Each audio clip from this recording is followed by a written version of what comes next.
Dermatology దాని యొక్క concern branch ఒకటి ఈస్థెటిక్ డెర్మటాలజీ. ఈస్థెటిక్ అంటే చర్మ సౌందర్యాన్ని పెంచే సబ్జెక్టు. ఈ రంగాల్లో ఈ ఫేక్ వైద్యం జరుగుతూ ఉంది, తప్పుడు వైద్యం జరుగుతూ, దానికి ఎగనెస్ట్గా మీ అందరికీ అవగాహన కలిగించేదానికి ఈ కార్యక్రమాన్ని నిర్వహిస్తున్నాము. మేము చదువుకునేటప్పుడు అంటే 30 years బ్యాక్ ఈ డెర్మటాలజీ భూతత్వంతో చూసి మందులు రాస్తాడు, దీనికి సరైన ట్రీట్మెంట్ లేదు, ఇది దీర్ఘకాలం జబ్బులు అనేవాళ్ళు. కానీ అట్ ప్రజెంట్ డెర్మటాలజీ మెడిసిన్ బ్రాంచెస్లో నెంబర్ 1గా తయారైంది. డయాగ్నోసిస్ కానీ ట్రీట్మెంట్ కానీ చాలా బాగా డెవలప్ అయింది. దాంతోపాటు ఈ ఈస్థెటిక్ డెర్మటాలజీ కలిసింది. దీంతో లేజర్ ట్రీట్మెంటు, కెమికల్ పీల్స్, డెర్మబ్రేషను, తర్వాత హెయిర్ ట్రాన్స్ప్లాంటేషను, ఫిల్లర్స్ ఇవన్నీ డెవలప్ అయ్యి ఇంకా బాగా ఈస్థెటిక్ గ్లోబల్గా కూడా ప్రసిద్ధి చెందింది. అర్హత లేని కొంతమంది ఇది బాగుంది సంపాదనకి అని చెప్పి ఫేక్ క్లినిక్లు స్టార్ట్ చేశారు. అర్హత లేదు. అర్హత అంటే ఏంటంటే మీ అందరికీ ప్రభుత్వం చేత జారీ చేయబడిన నేషనల్ మెడికల్ కమిషను లేక ఆంధ్రప్రదేశ్ మెడికల్ కమిషను వాళ్ళ దగ్గర మాకు ఎండి డివిఎల్, డిఎన్బి డివిఎల్ అనే డిగ్రీలు మాకు ఉంటాయి. అవి కరెక్ట్ క్రెడెన్షియల్స్.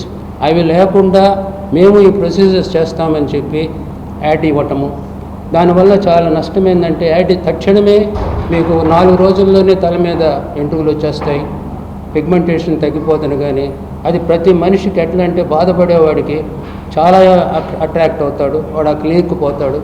కానీ ఇటువంటిది మా యొక్క ఎయిమ్ ఏంటంటే మా అసోసియేషన్కి మెయిన్ ఎయిమ్ 3 ఒకటి పేషెంట్ సేఫ్టీ, రెండోది ప్రొటెక్షన్ ఆఫ్ అవర్ ప్రొఫెషన్, ఇంకొక వెరీ ఇంపార్టెంట్ ఏంటంటే safe guarding the future of young dermatologist. That's more important. మా దట్టా అయిపోయింది. మేమంతా 40 years 50 years నుంచి ప్రాక్టీస్ చేస్తున్నాం నెల్లూరులో సీనియర్ మోస్ట్. మేము we are not doing all those procedures. But young dermatologist దాని మీద డిపెండ్ అయినారు. We have to safeguard the future generation. వాళ్ళ యొక్క రూల్స్ వాళ్ళ జనరేషన్ని సేఫ్ గార్డ్ చేయాలి. సో ఈ 3 మెయిన్ కాన్సెప్ట్. వీటిలన్నిటికీ మీ మీడియా మిత్రులు చాలా ఇంపార్టెంట్. మీ మీద ఆధారపడి ఉంటుంది. మీరు సరైన సమాచారాన్ని ప్రజలకు అందజేస్తే చాలా వరకు ఈ వ్యాఖ్యని తగ్గించవచ్చు. ప్రజల్లో అవగాహన కలిగిస్తే ఈ చాలామంది పేషెంట్లని ఈ ప్రమాదకరమైన చికిత్సల నుంచి కాపాడవచ్చు.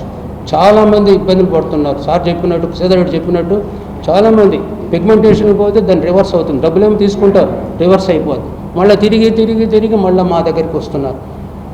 అందువలన అటువంటిది చేయకుండా మీ ప్రెస్ వాళ్ళు సహకరించి మీరు మాతో కూడా మీరు చాలా ఇంపార్టెంట్. అందువలన మీరు సహకరించి మా అందరం కలిస్తేనే ఈ వ్యాఖ్యని కంట్రోల్ చేస్తాము. కాబట్టి మీరు సహకరిస్తారని కోరుకుంటూ